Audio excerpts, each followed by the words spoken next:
জয়গুরু ইষ্টপ্রাণ দাদা ও মায়েরা, আজ ৯ জানুয়ারি।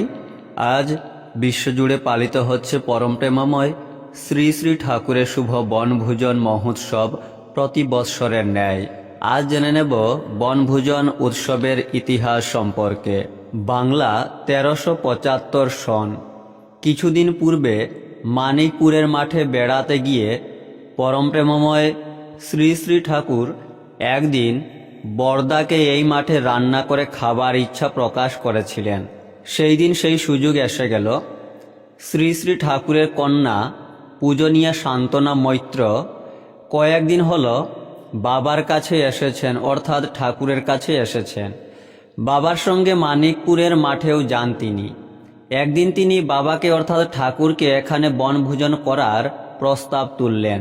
ঠাকুর ও বড় মা কন্যার কথায় আনন্দে সম্মতি দিলেন। সেই দিন ছিল ২৫শে পৌষ, ৯ জানুয়ারি।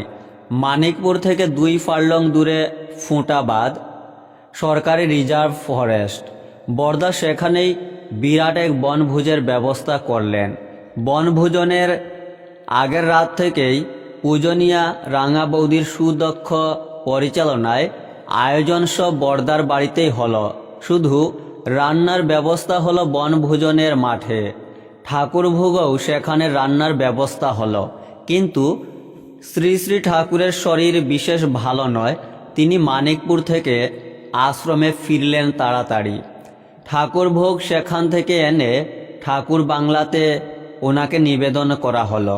বড় মা ও ঠাকুর পরিবারের সকলেই বনভোজনে উপস্থিত। সকলেই বনভোজনে প্রসাদ গ্রহণ করলেন।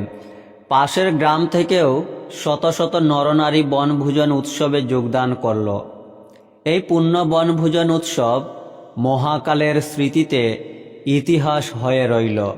শ্রী শ্রী বরদা এই মানিকপুরের মাঠে শ্রী শ্রী ঠাকুর ও শ্রী শ্রী বড়মার শ্রীমন্দির প্রতিষ্ঠা করলেন। প্রতি বছরেই এই দিনে মহাসমারোহে এই পূর্ণ বনভোজন উৎসব প্রতিপালিত হয়।